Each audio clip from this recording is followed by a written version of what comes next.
Bookmakers. Les écrivains au travail par Richard Guettet Sur Arte Radio. Le principe édicté par Boileau, la phrase est un esclave et ne doit qu'obéir. Pas question de céder à ces séductions sonores, à ces charmes, ces colorations délicates. Il faudrait être dans le gris, se dire qu'est-ce que c'est la couleur aujourd'hui, c'est le gris, le gris, le gris. Le terne, c'est-à-dire qu'il faudrait préférer à la séduction d'un mot vif et attrayant la sévérité d'un mot qui dit juste ce qu'il faut sans se mêler de charmer, de plaire.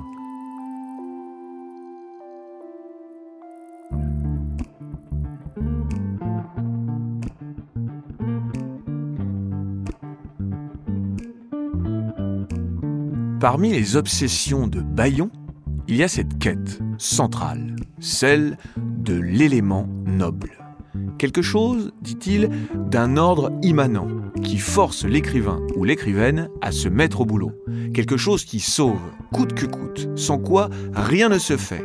Une raison supérieure, c'est-à-dire un détail, une situation qui échappe à la compréhension, aux conventions, un sujet peu ou jamais traité, dangereux, difficile, bizarre ou franchement scabreux. Examinons de près, alors, la noblesse de deux des livres les plus emblématiques de Lord B. Ouvrons d'abord L'Enclos des Animals, publié aux éditions Grasset en 1990, son autobiographie à 4 pattes qui lui rapporta le prix Interallié et se vendit à 18 000 exemplaires. Ce deuxième roman, à la composition littéralement fourmillante, rassemble, retrace et transcende toutes les rencontres de l'auteur avec une bête. Mouette malheureuse, dont un enfant brise les ailes avant qu'un autre, mu par une immense pitié, n'essaye de les rafistoler. Baleine puante, car mourante sur une plage du golfe de Guinée. Chien sale, caressé par tous les habitants d'une ville du Togo, qui attrape la rage et soulève une vague virale de panique internationale. Un zoo osé, un bestiaire croqué en chapitres brefs, parfois réduit au strict paragraphe, à 3 lignes visqueuses.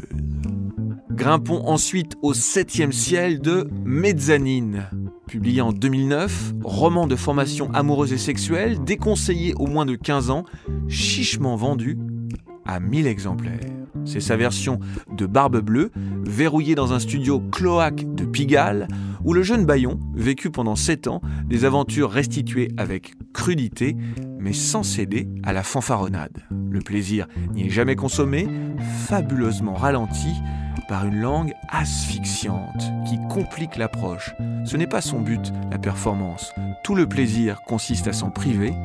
Le libertinage, c'est aussi ça, des dispositifs complexes, un fétichisme de cérémonial.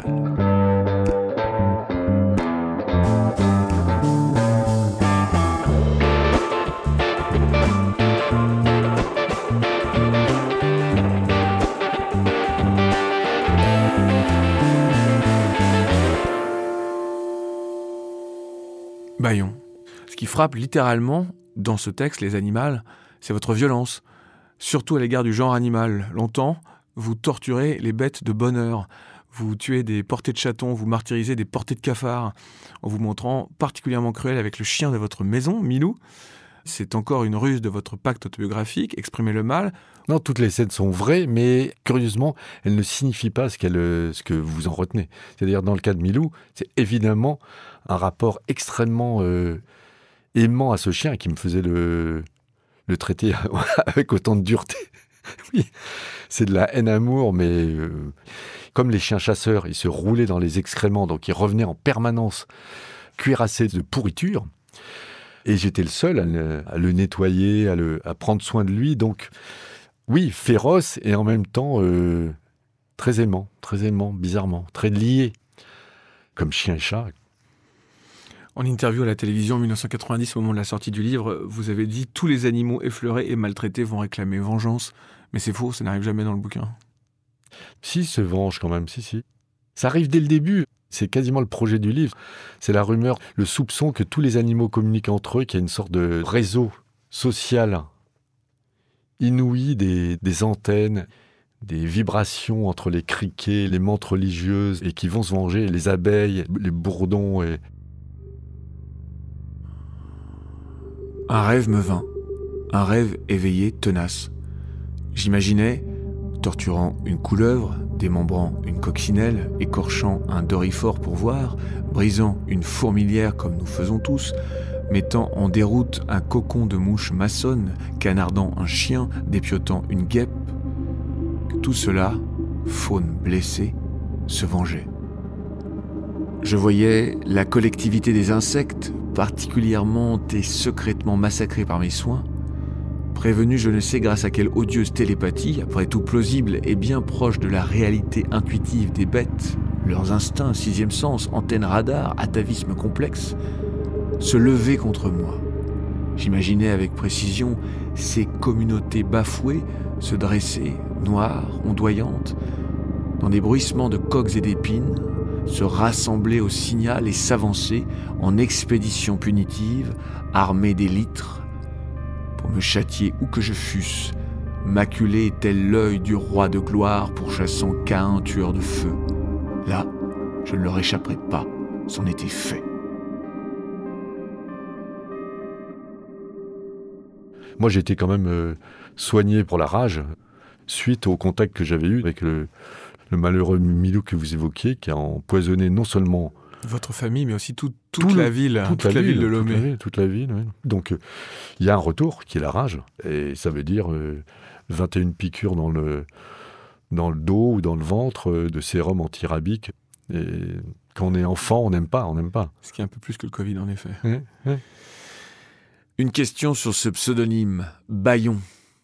On l'entend, le son désigne à la fois ce foulard qui empêche de parler. C'est une manière pour vous de vous bâillonner suite aux excès journalistiques de votre alter ego démoniaque à Libération, VXZ 375, et sa trop grande gueule. On entend aussi le verbe bâiller pour votre tendance névrotique à la procrastination. Cette signature a fini par prendre le dessus dans votre existence publique. Personne ou presque ne connaît Bruno Taravant, mais Bayon si. Et vous évoquez parfois dans les magazines le paradoxe du pseudo, ce nom-nom, qui n'est pas un masque, mais un démasquage, une exposition maximale. Non pas une couverture, mais une ouverture. C'est-à-dire, sous un autre nom, on peut tout se permettre. C'est ça l'idée ? C'est une réflexion qui tient à Proust, ça. C'est que Proust s'est retenu d'écrire aussi longtemps que vivaient sa grand-mère et sa mère. C'est-à-dire, il a écrit des bêtises, il a écrit Pastiches et mélanges, il a écrit Jean Santeuil, Contre Sainte-Beuve. Il n'est entré en recherche du temps perdu que une fois sa mère et sa grand-mère mortes. Et donc, la réflexion sur le nom, c'est que le nom de famille, le nom d'état civil, est souvent un prétexte à précaution oratoire, à ne pas aller au cœur des choses. C'est un prétexte à esquiver ce qui devrait être dit, alors que sous un pseudonyme, il ne s'agit pas de tout dire, mais il s'agit d'écrire sans se soucier de ce que ça va faire à telle cousine, à tel parent, ce qui arrive souvent. Donc on change le nom de la rue, on change pour des bêtises, pour que ça ne touche pas au réel du mauvais côté. Le pseudonyme permet au vrai nom de se manifester, sans masque. Il y a une dizaine d'années, pour conclure sur ce point, j'ai moi-même publié sous pseudonyme mon premier roman, qui a pour sujet, pour le dire vite, la double vie de mon père, et vous aviez tenté à l'époque de m'en dissuader. Tant mieux si ce livre vous fâche avec vos proches, à force de vouloir les solliciter, les avertir, prévenir, amadouer, à force de vouloir composer avec eux. Ça vous apprendra à vouloir les mêler à vos manigances hors monde, à vos écritures. Vous êtes seul comme le porteur de l'anneau lorsqu'il confronte les cavaliers du Mordor. Il ne s'agit pas de nuire aux uns ou aux autres, mais pas non plus de perdre votre vie à ménager les leurs.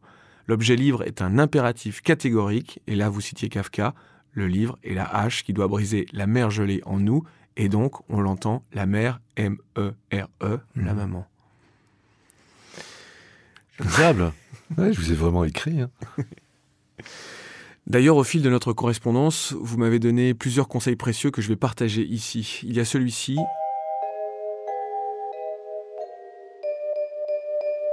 Une fois le livre fini, gardez-vous de trop relire et de trop réajuster. Un poil en moins et c'est léger, insuffisant, un poil de trop et c'est creux et faux sous la lime, comme l'a écrit Verlaine, forcé, formulé. Cependant, laissez dormir votre manuscrit. S'il a de quoi, il lui sera toujours faisable de ressurgir un jour ou l'autre. S'il est encore incertain, esquisse, promesse, vous serez peut-être soulagé de l'avoir laissé en cet état de répétition, de galop d'entraînement. Pendant ce temps, écrivez, romancez, avancez. Si vous vous sentez décidément d'écrire, tant pis pour vous. Ne vous embarrassez pas tant de publications. Un livre 20 non publié est toujours moins dur à vivre qu'un livre 20 édité. Là, c'est une tâche pénible, tenace, une trace, un dossier à charge, au lieu du rayon de soleil rêvé. Laissez faire, vivre et écrivez autre chose ou réécrivez. C'est incroyable, il faut publier ça. Si les circonstances s'en mêlent, cela se fera ou pas. Si vous avez cela en vous, un petit galop d'essai n'est pas contrariété à devoir vous détourner. Vous n'écrivez pas pour publier, vous écrivez pour vous taire. J'ai longuement mûri cette certitude. Si c'est pour montrer, prouver, c'est hors sujet à mon avis. C'est comme le héros de L'arnaqueur, grand livre et grand film. Il ne gagne vraiment que quand il a tout perdu, phrase biblique, et que cela ne l'intéresse plus. Idem le sommeil selon Bergson. Dormir, c'est se désintéresser. Écrire, c'est dormir. Et puis d'ailleurs, tout le monde peut en faire autant, écrit assez bellement le fauderche Céline. Il suffit de fermer les yeux, c'est de l'autre côté de la vie. Pensez au livre d'après, au bon livre, ne tergiversez pas trop à vide, allez-y. Et là, dans la lettre suivante, vous vous mettiez à parler de vous dans le métier. Les efforts, assez acharnés, pétris de pas mal de misères communes, d'autisme, de nerfs démolis, de solitude à rebours de la vie, de jansénisme pour un peu d'apparence et de fantaisie et de passion, sont restés totalement vains. Mes ouvrages n'ont jamais rencontré le moindre public, ce qui m'autorise au moins, en spécialiste, à vous engager à bien vous déterminer sur le pas où vous vous êtes placé. Soyez poussé, porté par une vraie envie, sommation, névrose de contrainte ou de passion, assez forte pour pouvoir se passer de reconnaissance, de succès, vivre en dehors comme une éthique de salut, de rachat, un hobby exaltant suffisamment pour se soutenir sans l'aide d'un lectorat impatient, le cas échéant, ce que je ne vous souhaite pas. Votre impatience est précieuse, à employer sans délai, avant qu'elle ne retombe, comme il advient parfois. Profitez du pas que vous avez fait. Écrire, c'est faire un pas hors du rang des assassins, Kafka. De l'ardeur, de l'anxiété constructive de publier. Sautez dans un livre, creusez votre terrier, pour vous taire. Éprouvez-vous sans trop de préambule si vous vous trouvez entraîné, emporté à l'œuvre.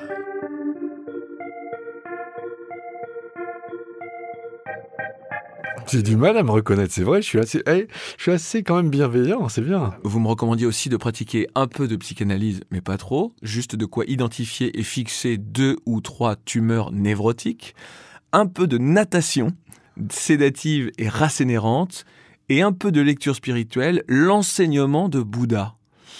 Pour continuer dans les conseils pratiques, il y en a un qui ne m'était pas adressé, mais qu'on trouve dans le livre La route des gardes en 98, transcrire ses rêves, l'une des meilleures écoles de maintien littéraire. Rêves à noter, trier, réduire aux faits, pour rester dans les temps, saisir la scène dans sa palpitation originelle avant qu'elle ne s'efface. Attention, comme pour un croquis, le soin du détail peut tuer le mouvement. Il faut écrire sans effet, vite et utile, anecdotique et plat. Avez-vous pratiqué cet exercice avec régularité ? Ah ça, je suis content d'y revenir parce qu'effectivement, je pense que c'est la meilleure école qui soit. C'est-à-dire que ce qui compte, c'est l'effacement, la vitesse d'effacement du rêve. Un rêve s'estompe aussitôt la conscience revenue. Donc, il faut écrire au plus simple, au plus net, sans effet. J'ai des carnets.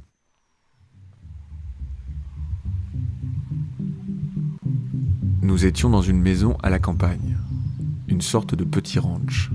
2 garçons et un vieil homme, un professeur. Sans doute vivions-nous là séquestrés. Mon compagnon, qui était peut-être mon frère, s'enfuit. Je fuis aussi.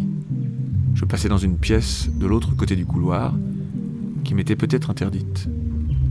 Le professeur, un genre d'Einstein ou de Mengele, à chevelure et moustache blanche, rentrait.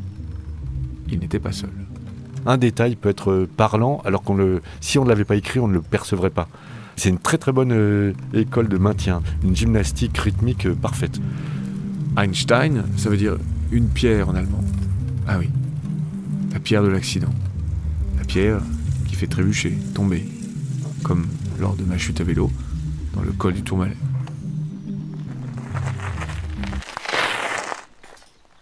Nous avons en commun la traque de la répétition, impératif stylistique catégorique, qui relève, dites-vous, d'un formalisme vieux garçon maniaque. Mais, en lisant les autres, vous avez appris à vivre avec. Par exemple, de manière assez péremptoire, vous pensez que Marguerite Duras ne maîtrise ni le français ni la syntaxe, comme Blaise Cendrars, vous me l'avez écrit, mais avec leurs limites, ils sont des écrivains sans grand souci de répétition ou de mal dit. Alors que faire ? Faut-il toujours les chasser, ces répétitions, ou les accepter, et si oui, dans quelle mesure ? Oui, il faut les accepter si la réitération importe pour le sujet traité. S'il s'agit de scander et de répéter 10 fois hiatus ou lapsus, il faut accepter, tant pis. Autrement, c'est de la joliesse. Trop de proscription de la répétition fait retomber dans la gracieuseté, le maniérisme à la Gide.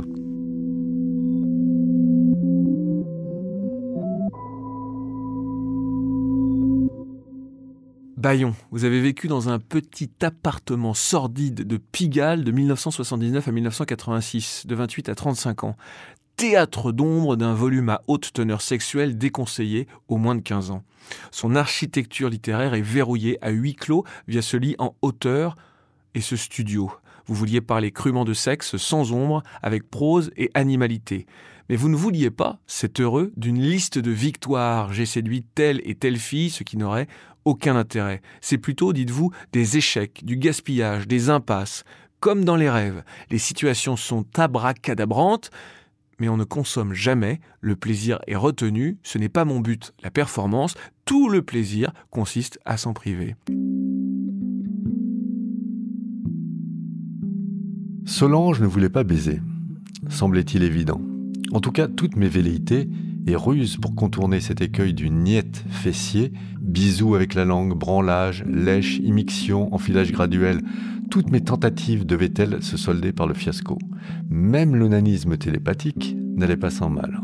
Une douzaine de fois, absolument horripilé, à cran, à un point intolérable, je pus réussir à opérer jusqu'à me libérer, mais de façon désagréablement effleurante, à la faveur du sommeil profond de la belle musclée, réelle ou fin, et avec 1000 précautions au repli de la literie pour ne pas risquer d'alerter ma compagne d'abstinence par trop de froissement. Sans compter tout un petit ménage de mouchoirs de poche pour ne laisser nulle trace de ces triomphes impalpables sur ma chair pantelante, assez peu satisfaisant. Elle ne voulait pas baiser, mais voulait bien coucher. Elle y tenait même, nous imposant cette impasse à la copulation jour après jour. La quintessence de Mezzanine, c'est un autre chapitre, intitulé « Pastoral », où il ne se passe rien. Une femme mariée dort chez vous, vous ne la connaissez pas, et vous lui interdisez l'accès au plaisir en lui lisant des horreurs qu'elle choisit d'entendre à propos d'un taré qui se taillade. Personne ne raconte à la fois des choses sensuelles et qui empêchent l'érotisme. Moi, en tant que lecteur, je trouve cette décision fantastique. D'où vient-elle ? Expliquez-moi. Le principe directeur de Mezzanine, c'est de rester en deçà de la démonstration, de l'exhibition. L'exhibition n'a aucun intérêt. Le lecteur, en plongeant au tréfonds du plus intime, il reste sur sa faim. Autrement, ça serait de l'obscénité pure et simple, qui peut avoir un intérêt aussi, mais ce n'était pas le projet de Mezzanine. Est-ce qu'au moment de la fabrication de toutes ces histoires, qui sont principalement des histoires d'empêchement, une fois que vous avez le personnage, le souvenir, l'anecdote personnelle ou bien le fantasme, vous vous dites comment mettre en place la stratégie d'empêchement, d'abord dans l'intrigue de chaque nouvelle, et ensuite dans la langue qui freine, qui ralentit, qui en fait tord le cou littéralement au plaisir. Au plaisir. Les anecdotes sont choisies en fonction de leur principe d'empêchement. Mais la façon dont c'est orchestré ensuite, dans la langue, non, je pense que c'est essentiellement question d'instinct. Il faut rester dans l'attention. Vous m'avez dit à l'époque, au moment de la sortie, les sensations passent par des mots à la fois assez est trop recherché, qui ont du mal à passer. L'écriture est une exaltation glacée, la glaciation des choses incompatibles, une compression et une absence de libération. Et le cinéaste Jean-Pierre Jeunet, le metteur en scène d'Amélie Poulain, pourtant très pudique et très consensuel, a passé 2 nuits blanches à lire Mezzanine dans un état d'excitation en raison précisément de votre phrase tortueuse qui retarde l'accès au plaisir. Et moi, c'est là que je trouve justement que se situe le petit génie de votre écriture très stricte, contraignante, pleine d'un luxe de surcharge d'un autre siècle. Là, son emploi est à plein, contrairement à quand vous écrivez sur la New Wave ou sur Johnny, quoi. Ou c'est de la chamarrure, oui. Oui. Là, pour le coup, ça a une fonction qui est spécifiquement reliée à l'objectif du texte. Qui est libertin, oui, qui est le libertinage, effectivement, oui. Bon, on est d'accord, hein. Il y a dans Mezzanine 3 textes très éprouvants. Une nouvelle nécrophile, qui ouvre le recueil, entre 2 scènes d'amour et de meurtre avec des handicapés mentaux. Ces 3 textes-là font peur. Les notes de fin désamorcent l'outrage. Vous faites le tri entre autofiction et fiction pure. Ces 3 textes ont été parfois pris au pied de la lettre, mais ce sont pourtant, dites-vous, des enfantillages par rapport à la monstruosité de Sade, sa poésie de l'immonde, enragée, lubrique, cinglée. Vous vouliez encore provoquer, ça ramène au jeune Bayon, montrer que la fiction peut être dangereuse. C'est du même ordre et c'est du même âge, d'ailleurs. Le texte qui devait s'appeler initialement scandaleusement épris d'un petit polisson mongolien ou quelque chose comme ça, ce texte-là, il remontait à l'époque des chroniques pour Libération. Je l'avais gardé parce qu'il me semblait au cœur du sujet. De même, le texte sur l'IMC, l'infirme cérébro-moteur. Où vous vous mettez en scène en train d'être violé par un handicapé mental. Hein. Là, c'est de la fiction totale, mais qui remonte au jeu de rôle de VXZ. Comme c'était très scandaleux, ça pouvait retrouver place dans ce livre. Mezzanine avait une ambition, c'était le scabreux. C'est d'arriver à faire quelque chose du scabreux. Parce que c'est une Atlantide, c'est interdit, normalement ça reste tabou. Moi-même, je suis le premier à être sensible à l'obscénité, je déteste ça. Donc comment faire que l'obscénité soit un objet esthétique ? Le texte qui fait l'ouverture, qui pour le coup vraiment est assez éprouvant et surprenant, surtout en ouverture de ce recueil, La petite morte amoureuse, sur cette profanation de sépulture, on peut y trouver des éléments de mythologie, Orphée aux enfers, Ramener le corps de l'aimé. On peut aussi voir des allusions aux moines de Matthew Gregory Lewis, 1796, la tradition des récits gothiques. Votre éditrice de l'époque chez Grasset, qui me semble être Stéphanie Pollack, vous avez totalement et pendant plusieurs semaines dissuadé d'ouvrir avec ce texte-là, avec un argument qui était pas seulement celui de la morale, à savoir le texte est vraiment très difficile à lire. Pourquoi veux-tu commencer par là ? C'est quasiment du suicide. Mais plutôt, ce texte-là et les 2 autres, avec les handicapés, ne se passent pas dans les mezzanines. Donc pourquoi les rajouter sinon par une espèce de fanfaronnade provocatrice qui, à votre âge, n'est pas très sérieux ? C'est une sorte d'idée fixe de transgression. Me forcer à être scabreux et pas dans la convention érotique, faire quelque chose qui ne soit pas acceptable. Arriver à toucher à cette limite-là. Que ça sorte de la mezzanine, oui et non, parce que la mezzanine, c'est aussi un laboratoire, un vivier à fantasmes, d'où ressurgissaient ces hantises ou ces visions cauchemardesques. Oui, la petite morte amoureuse, c'est du gothique, c'est ignoble.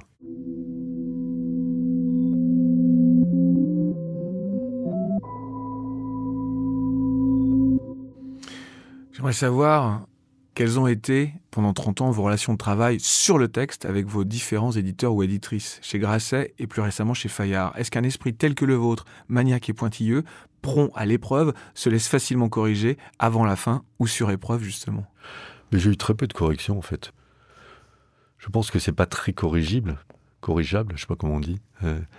C'est intéressant que l'état dans lequel je livre mes manuscrits est pas très possible. On peut retoucher le titre. Je me rappelle une discussion au sommet avec Jean-Claude Fasquelle, la statue du commandeur de Grasset-Fasquelle. Tout net, il m'avait dit « Tu ne peux pas écrire « je gis ». Et c'était un non-sens. C'est-à-dire que, évidemment, que je tenais à écrire « je gis ». Parce qu'on est mort, donc on ne peut pas le mettre au présent. Voilà, et ben si, c'était justement, Oui, c'est ça, c'était bien le sujet, puisque c'était au Tourmalet ou sur la route des Gardes, où j'étais mort et vivant en même temps. Mais pour lui faire plaisir, j'avais retiré Jeudi. Mais donc, c'est un des rares cas où j'ai dû accepter sans discussion une correction, mais autrement, j'ai pas souvenir d'avoir été sollicité pour des corrections. Peut-être que je leur faisais peur. Le texte en soi est assez imprenable. Après, on pourrait vous dire aussi, je sais pas, pendant 30 pages, on comprend rien. Oui, Est-ce que tu voudrais pas couper ? Est-ce que vous pouvez l'entendre, ça ? c'est la réalité, mais je serais du genre à dire, bon, on enlève le chapitre ou ne publions pas le livre, je sais pas. Est-ce qu'on peut parler d'argent ? Bien sûr, bien sûr. Vous m'avez écrit un jour, la contrepartie financière est déterminante pour solder la chose. Question de rachat, c'est-à-dire. Et il faut jamais publier à compte d'auteur, c'est une trahison. C'est-à-dire on paye un imprimeur pour exister. Éventuellement, on peut faire quelque chose gracieusement pour une revue, mais autrement, un livre, il faut qu'il soit rétribué. Mais si peu que ce soit, d'ailleurs. En dessous de combien, de quelle somme, le livre n'est pas racheté ? Il faut 6 000 euros, 5 000 euros. Rentrons dans les détails. À combien s'élevait la valeur reçue des éditions Grasset pour hauts fonctionnaires en 1993, faisant suite au prix interallié reçu pour Les Animales ? Je ne sais pas. Ce qui est preuve d'ailleurs que je n'en ai cure, c'est purement symbolique, que c'est une question de principe, mais puisque je n'ai jamais non plus besoin de ça pour vivre, grâce à Libération, ça m'a toujours donné une situation de luxe. À combien s'élevaient les valeurs reçues des éditions Fayard, votre actuel éditeur, pour Roulette Russe et Ictus, vos 2 derniers livres, 2015-2019 ? Je crois que l'un comme l'autre s'était présenté comme avantageux, ça tournait autour de 6 000 euros. Est-ce que vous négociez dans ces cas-là ? Non. Une question de nos réalisateurs Samuel Hirsch et Charlie Marcelet.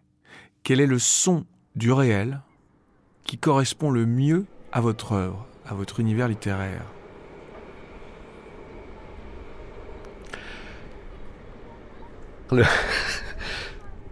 Le bruit des freins, des trains de ligne, mais pas le métro, les trains de banlieue résidentielle, notamment celui de Meudon-Bellevue, à l'entrée en gare, le bruit des freins, en tout cas tel que je l'ai en tête, d'une certaine époque, peut-être que maintenant ils font plus ce bruit-là, mais le crissement des freins, prenant son temps pour grincer jusqu'à l'arrêt complet de l'appareil. Parce que c'est périlleux, parce que c'est informe, que ça prend forme et que ça s'arrête. C'est peut-être un fantasme, c'est que tout ça s'arrête, donc va vers sa fin. Ça tombe bien puisque nous y arrivons. Dernière question que vous auriez pu poser à Serge Gainsbourg du temps de Libé. Vous m'avez dit dans l'une de vos premières lettres, « J'ai un fantasme ». Me propulser jusqu'à Séguéla, Côte d'Ivoire, où je suis né, pour m'y faire tuer à cause de 2 ou 3 mots de travers et qu'on n'en parle plus. Juste un fantasme de machette. C'est toujours d'actualité ? Ces machettes, c'est pour rappeler qu'un bon écrivain doit toujours savoir couper, se couper. Alors le fantasme n'est plus d'actualité, il est un peu mélodramatique.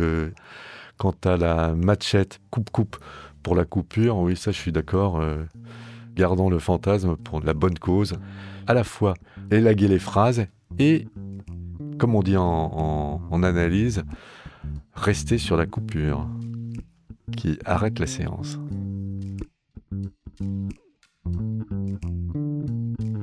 Merci beaucoup, Bayon. Merci.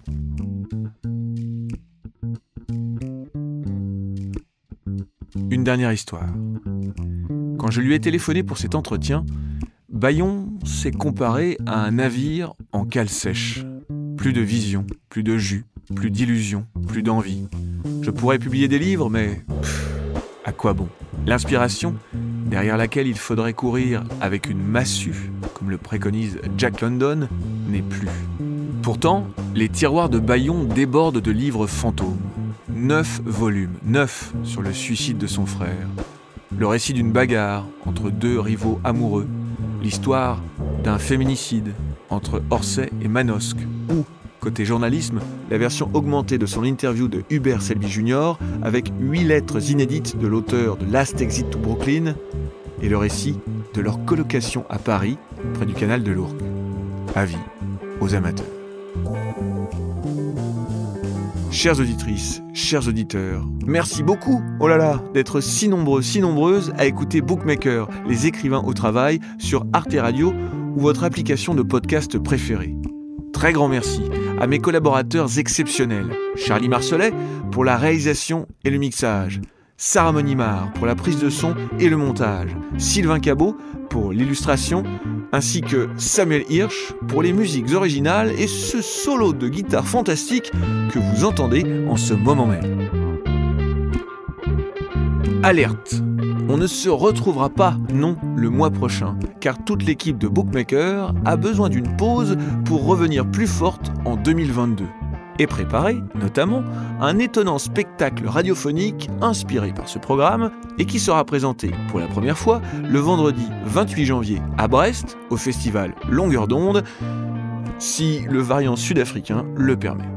Mes petits poussins masqués, on se retrouve donc en février pour une émission enregistrée avec joie dans la maison sartoise de Claude Ponty.